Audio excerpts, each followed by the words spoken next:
Bonjour, bien-aimés dans le Seigneur. Bonjour, ma soeur, mon frère, bonjour. Que ce début de semaine te soit une semaine de bonheur et de bénédiction.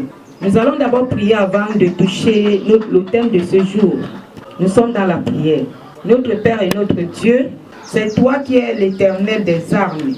C'est toi qui as créé les cieux et la terre. Et c'est toi qui accomplis toutes choses en ta volonté parfaite.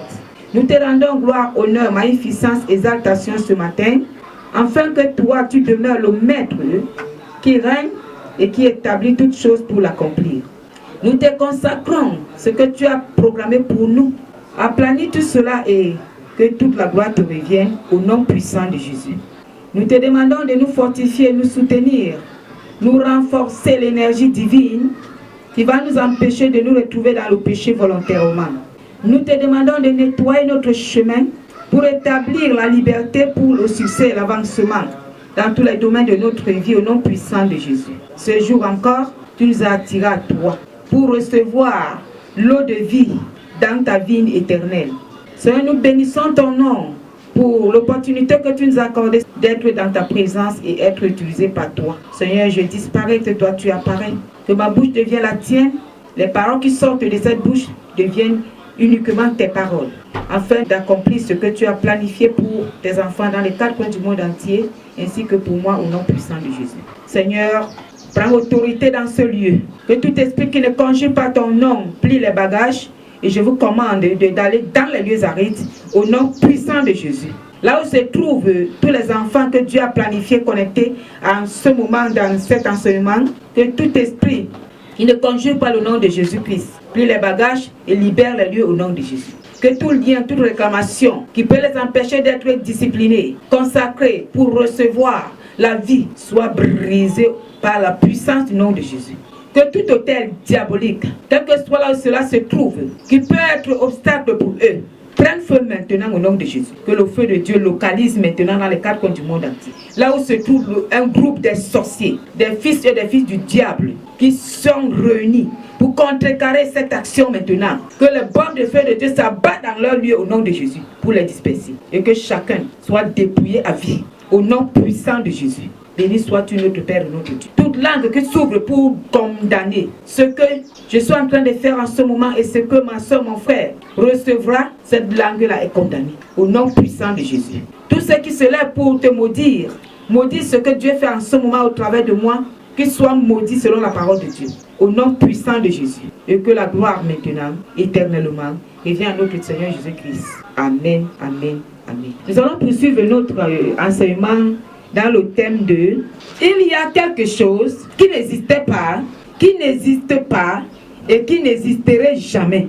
Un homme qui n'a pas d'ennemi dans ce monde. » Alléluia. Le thème de notre message te concerne, toi qui m'écoutes en ce moment. Ce thème me concerne. Depuis que le monde existe, il n'y a pas un homme qui n'a jamais eu d'ennemi et qui n'aura pas d'ennemi. Tout homme, à partir d'Adam, jusqu'à toi et moi, et de la génération de ceux qui viendront jusqu'à la venue de notre Seigneur Jésus-Christ, auront toujours d'ennemis. Que ce soit les ennemis directs ou indirects, les ennemis involontaires ou volontaires, il y aura toujours d'ennemis dans ta vie. C'est la raison pour laquelle ne te positionne pas comme celui-là qui est ennemi de l'autre. C'est la raison pour laquelle ne te moque pas, ne te réjouis pas du fait que ton frère, ta soeur a des ennemis. Parce que toi également, tu en as plusieurs. Pendant que tu vas t'élever pour te réjouir, alors le nombre de tes ennemis s'augmentera. Gloire à Dieu. Même l'Éternel, le Créateur des cieux et de la terre, a des ennemis. Satan a des ennemis. Même des animaux ont des ennemis. La nature a les ennemis. Alors, ne te réjouis pas du fait que ta soeur, ton frère, a les ennemis, ou bien tu es ennemi de ton frère ou de ta soeur. Cet homme qui réfléchit ainsi, c'est un insensé. C'est celui-là qui ne connaît pas ce qu'il est. Il ne connaît pas la vie. Les anges ont les ennemis. Le Fils de Dieu lui-même, Jésus-Christ, avait les ennemis avant qu'il ne naisse. Il y avait des hommes qui se battaient pour que Jésus n'arrive pas dans ce monde. Il y avait des dominations, c'est-à-dire la famille de Satan qui s'est battue à tous les niveaux pour que Jésus ne vienne pas dans ce monde. Donc il a eu les ennemis avant même sa naissance. Alors ma soeur, mon frère qui m'écoute en ce moment, si tu es parmi les hommes et les femmes qui se réjouissent du fait que ta soeur ou ton frère a des ennemis, tu te trompes. Ce message vient pour te conduire à la repentance, pour te conduire à la conversion, à la recherche de ton salut. Si tu ne comprends pas la profondeur de la révélation et de l'existence de la manière que la vie se présente, alors tu n'iras pas au ciel, au paradis. Gloire à Dieu. Tout le monde a les ennemis. Il n'y a pas un homme sur la terre. Il n'y a aucune chose qui peut exister sur la terre qui n'a pas d'ennemi.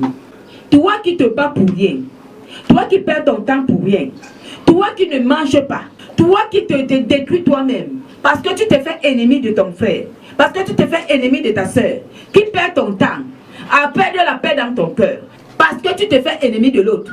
Tu passes le temps à parler, à saboter, à condamner, à juger. Alors tu es en train de te tromper. Tu es en train de détruire ta propre vie. Tu es en train de semer la mort dans ta vie. Gloire à Dieu. La Bible dit, chacun récoltera ce qu'il semera. Ce que tu es en train de semer aujourd'hui, ma soeur, tu vas le récolter tôt ou tard. Non seulement toi, mais jusqu'à ta 4e génération. L'Éternel ton créateur. Alors, Jésus ton amour, Jésus ton époux ou ton épouse, Jésus qui t'aime est en train de t'étendre la main pour la repentance. Il t'étend la main pour la conversion. Alléluia. Toi qui vis sans épouser ses pensées, tu es béni. Toi qui vis sans t'intéresser de ses pensées, de réjouissant du fait que ton prochain a les ennemis, alors tu es béni, tu es une source de bénédiction. Et tu ne perds pas le temps, parce que le temps presse, le temps presse. Jésus n'est plus dans le ciel, mais Jésus est déjà sur la terre pour accomplir la prophétie, pour accomplir l'Apocalypse. Nous allons nous diriger dans Matthieu. Et au nom de Jésus. Alors Hérode fit appeler en secret les mages. Hérode fit appeler en secret les mages. Hérode c'est qui? C'est un homme, c'était un roi qui était sur la terre, qui était établi par la volonté de Dieu. Alors Hérode, dans sa position, n'était pas ravi. Il n'était pas comblé. Parce qu'il était animé d'une jalousie. Il était animé des pensées de la perdition. Alors il ne voulait plus que notre roi naisse ou apparaisse dans le monde. Alors que lui seul, Hérode, ne pouvait pas gouverner tous les royaumes de la terre. Il avait une partie qu'il avait reçue. La Bible nous dit que Dieu donne chacun sa partie, sa mesure. Tu ne peux pas contenir tout le monde entier. Tu auras toujours la défense. Chacun est à son niveau, à sa position et à sa place. Alors si tu veux ramasser ou rassembler tout ce qui se trouve dans le monde pour toi seul, tu as déjà échoué. Gloire à Dieu. Hérode a appelé les mages. Les mages c'est qui? Ce sont les hommes comme toi et moi qui ont appris que le Messie est né, qui ont appris que Jésus est venu dans le monde. Ils partaient l'adorer. Et Hérode, dans sa jalousie, les appelait secrètement pour satisfaire ses émotions, pour satisfaire ses pensées de perdition. Alors, qu'est-ce que Hérode leur dit? Oui, nous écoutons la parole de Dieu. Et s'enquit soigneusement auprès d'eux. Depuis combien de temps l'étoile brillait? Puis il les envoya à Bethléem en disant, allez et préparez et prenez les informations exactes sur le petit enfant. Quand vous l'aurez trouvé, faites-le moi savoir. Tout simplement parce qu'il voulait tuer cet enfant. Mais je te dis, toi qui m'écoutes maintenant, qui souffre depuis un temps, à cause des mépris, à cause des rejets, à cause des personnes qui se réjouissent du fait que tu as des ennemis, des personnes qui se réjouissent du fait qu'ils sont tes ennemis. Ton heure de délivrance est arrivée. Amen. Ton temps de gloire est arrivé. Ton temps de vivre le bonheur est arrivé. Hérode voulait tuer le petit enfant qui ne connaissait même pas le mal, parce qu'il voulait satisfaire ses instincts. Mais le Dieu de justice est présent. Celui qui a sauvé cet enfant est descendu pour te rendre justice. Amen. Également pour te sauver, te redonner la joie. Amen. Nous écoutons la parole de Dieu. Afin que j'aille aussi moi-même l'adorer. Pour chercher à tuer le petit enfant, il fallait qu'il se mette dans un péché, le mensonge. Il fallait qu'il mente, alors que c'était le contraire. Un homme qui n'a pas d'ennemi. Alléluia. Le titre seulement du message, si tu es parmi ceux-là qui sont dans le camp des insensés, doit te conduire à la repentance. Gloire à Dieu. Nous écoutons la parole de Dieu. Verset 9. Après avoir entendu le roi, ils partirent et voici, l'étoile qu'il avait vue en Orient marchait devant eux jusqu'à qu'étant arrivé au-dessus du lieu où était le petit enfant. Malgré les embrouilles du roi Hérode, malgré sa puissance limitée en tant qu'un homme roi, Malgré ses intentions de méchanceté, Dieu était en train d'orienter les 3 mages. Alors toi qui m'écoutes maintenant, qui a plein d'ennemis qui se réjouissent, qui se disent que tu as fini, qui croient que du fait qu'ils sont tes ennemis, ou bien tu as des ennemis, ta fin est là. Je vais te dire, c'est maintenant que Dieu commence avec toi. C'est maintenant que la gloire de Dieu entre dans ta vie. C'est maintenant que l'amour de Dieu triomphe dans ta vie. Nous écoutons la parole de Dieu. Oui.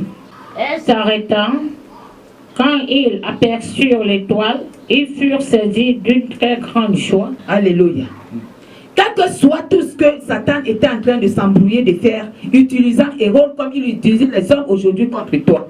Ceux-là qui se réjouissent du fait que tu as des ennemis, Dieu a accompagné les 3 mages pour adorer Jésus. Amen. Mets dans la tête que, malgré tout ce qui se présente devant de toi comme ennemis, il y a des hommes importants, des grands hommes de ce monde qui sont tes amis. Alléluia. Amen. Jésus avait les ennemis. Hérode était l'ennemi de Jésus. Il y avait d'autres personnes qui étaient liées à Hérode, qui étaient les ennemis de Jésus. Le petit Jésus, le petit enfant. Mais Dieu avait suscité 3 mages et plusieurs autres personnes. Parce que là, on va continuer la lecture. Nous allons comprendre qu'il y avait également les bergers qui étaient les amis de Jésus. Et Dieu a suscité des amis pour apporter l'honneur, la gloire, la louange, l'exaltation à ce petit enfant Jésus. C'est la même chose ce matin. Dieu a suscité les hommes. Que ce soit dans le secret ou dans l'exposition, mets dans la tête que tes ennemis sont tes marchepieds. Il a dit à Jésus, je ferai de tes ennemis tes marchepieds. Tous ceux-là qui se réjouissent dans le vide, tous ceux-là qui se réjouissent dans l'ignorance, ce sont tes marchepieds. Alors l'Éternel te dit ce matin, cesse d'être attristé. Quitte dans l'affliction, parce que le temps de Dieu est arrivé pour qu'il te restaure. Le temps de Dieu est arrivé pour que la rosée du ciel tombe dans ta vie, pénètre pour animer ta vie, pour restaurer ta vie, afin que tu deviennes ce que Dieu a préparé pour toi. Amen. Tu as tant pleuré, tu as tant souffert dans ton cœur du fait que tu as affronté des ennemis que tu ne pouvais pas imaginer. Ceux qui étaient hier tes amis sont venus aujourd'hui tes ennemis. Mais Dieu te dit ce matin, il est descendu pour essuyer les larmes de tes yeux. Amen. Et quand Dieu essuie les larmes de tes yeux, c'est différent des hommes qui peuvent te essuyer les larmes de tes yeux. Les hommes viendront avec hypocrisie, mais Dieu vient avec la vérité de l'amour. Alors la vérité de l'amour de Jésus apporte en toi la restauration générale. Un homme ne peut pas te restaurer, mais Dieu le Créateur, ton Créateur, te restaure ce matin. Amen. Alléluia. Nous écoutons la parole. Ils ouvrirent ensuite les trésors et lui offrirent en présent de l'or, de l'encens et de la myrrhe. Ils ont ouvert les trésors. Alléluia. Quand Dieu suscite les amis pour toi, il suscite des hommes qui viennent te rencontrer. Dieu les conduit à te rencontrer avec leurs trésors. Le trésor, c'est quoi? C'est tout ce qui est important, ce qui est de précieux, ce qui est de grand, ce qui est d'honneur. Que les ennemis là ne peuvent pas te donner. Dieu les trouve même encombrants, c'est la raison pour laquelle il les met à l'écart. Alors, ils ont ouvert les trésors pour adorer le petit Jésus. C'est ainsi que Dieu et ces hommes qu'il envoie chez toi ouvriront les trésors pour te restaurer, pour impacter en toi ce qui était perdu. Amen. Alors réjouis-toi du fait que ce Dieu t'aime. La Bible nous dit que Jésus n'est pas venu pour les justes, mais c'est pour les injustes comme toi. Ce Jésus n'est pas venu pour ceux qui sont guéris, en santé, mais il est venu pour ceux qui sont malades. Alors, ta maladie ce matin est guérie au nom de Jésus. Amen. Nous écoutons la parole de Dieu. Verset 12. Puis divinement avertis en songe de ne pas retourner vers Hérode, ils regagnèrent leur pays par un autre chemin. Dieu a tout fait pour annuler le plan d'Hérode. C'est la même chose comme Dieu a fait pour annuler le plan de tes ennemis, de ceux qui se disent tes ennemis, de ceux qui se présentent tes ennemis. Alors mon frère ce matin, ma soeur, réjouis-toi. Gloire à Dieu. Il a dévié leur trajectoire. Ce matin, à l'instant même, le Seigneur dévie la trajectoire de tes ennemis au nom de Jésus. Amen. Gloria. Ils ne te verront plus. Quand ils citeront ton nom, c'est le feu de Dieu qui apparaîtra là où se trouve. Quand ils citeront ton nom dans le mal là se manifestera directement dans leur vie au nom de Jésus. Alors, réjouis-toi du fait que Dieu t'aime. Béni soit l'Éternel. Le thème de ce message, il y a quelque chose qui n'existait pas, et qui n'existera jamais. Alléluia. Amen. Un homme qui n'a pas d'ennemi. Gloire à Dieu. Celui qui pense qu'il n'a pas d'ennemi, il se trompe. Alors cesse de te détromper. Cesse de te tromper. Détrompe-toi. Tout le monde a les ennemis. Quand nous nous lisons la parole, nous allons comprendre comment les hommes ont attaqué la nature. Les hommes ont fait ci. Les hommes ont même détruit les animaux. Les hommes ont tué ci. Cela veut dire quoi? Tout le monde a les ennemis. Satan lui-même a les ennemis. Le créateur des cieux et de la terre a les ennemis. Combien de fois toi? Alléluia. Nous allons poursuivre dans Matthieu chapitre 14. Nous allons poursuivre dans Matthieu chapitre 14. Du verset 1 au verset 10. Mort de Jean-Baptiste. Mort de Jean-Baptiste. Jean-Baptiste était le serviteur de Dieu. Et Jean-Baptiste avait les ennemis qui ont cherché à le tuer. Mais pendant qu'ils ont tué Jean-Baptiste, c'était la volonté de Dieu. Eux également aujourd'hui sont morts, ont retrouvé, ils sont partis au séjour des morts. Vérité. Alors, pendant que tes ennemis cherchent à te tuer, ils oublient une chose, que eux-mêmes sont appelés à mourir. Aucun humain n'est immortel. Vérité. Réjouis-toi ce matin du fait que ceux qui te cherchent la mort mourront également. Ils ne vivront pas éternellement. Ceux qui prient pour que tu meurs, ceux qui prophétisent pour que tu meurs, ceux qui envoient les malédictions pour que tu meurs, mourront aussi un jour. Ils ne sont pas immortels. Gloire à Dieu. Amen. Réjouis-toi du fait que Dieu est juste. Amen. Béni soit le Seigneur. Oui, nous continuons à écouter Matthieu chapitre 14. Sous-titre, mort de Jean-Baptiste. Le sous-titre, mort de Jean-Baptiste. Jean-Baptiste était un homme comme toi et moi, mais les ennemis l'ont cherché jusqu'à le tuer. Ils ont oublié qu'eux-mêmes également mourront. Oui, nous continuons à écouter la parole. En ce temps-là, Hérode le Tétrarque, ayant entendu parler de Jésus, dit à ses serviteurs, c'est Jean-Baptiste. Il a ressuscité des morts, et c'est pour cela qu'il se fait par lui des miracles. Car Hérode, qui avait fait arrêter Jean, l'avait lié et mis en prison à cause d'Hérodias, femme de Philippe son frère. Parce que Jean lui disait, il n'est pas permis de l'avoir pour femme. Il voulait le faire mourir, mais il craignait la foule. Parce qu'elle regardait Jean comme un prophète. Or, lorsqu'on célébra l'anniversaire de la naissance d'Hérode, la fille d'Hérodias, dansant au milieu des convives, et plut à Hérode, de sorte qu'il promit avec un serment de lui donner ce qu'elle demanderait. À l'instication de sa mère, elle dit, donne-moi ici sur un plat la tête de Jean-Baptiste.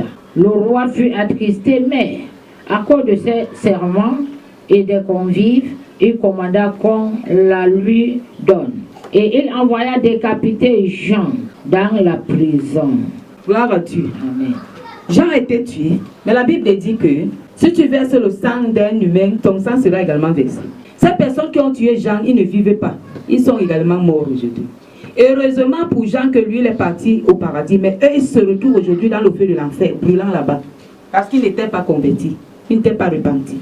Alors, pendant que tes ennemis te cherchent la mort, ils vont également mourir et ils vont se retrouver en enfer s'ils ne se repentent pas. Ici, tous ceux qui ont confiance en Dieu sont au-dessus de leurs ennemis. Et l'ennemi ne pourra jamais les vaincre. Parce que c'est Dieu qui combat à ta place. Dieu est un juste juge. Il est le Dieu qui aime ceux qu'il aime.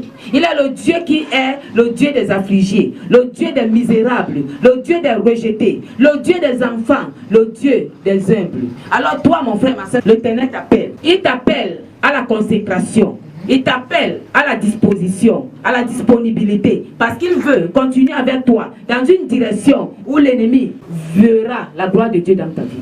C'est la raison pour laquelle Dieu nous dit toujours d'aimer nos ennemis. Nous sommes appelés à aimer nos ennemis. Parce que l'amour que tu vas élever vis-à-vis de ton ennemi va continuer à rabattre ses malédictions sur lui.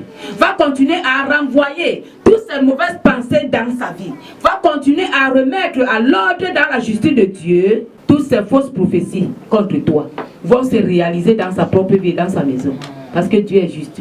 Alors toi, demeure confiance en l'Éternel. Il demeurera également ta forteresse. Alors nous allons continuer à écouter la parole de Dieu. Dans Matthieu 26, histoire de la passion, complot contre Jésus. Histoire de la passion, complot contre Jésus.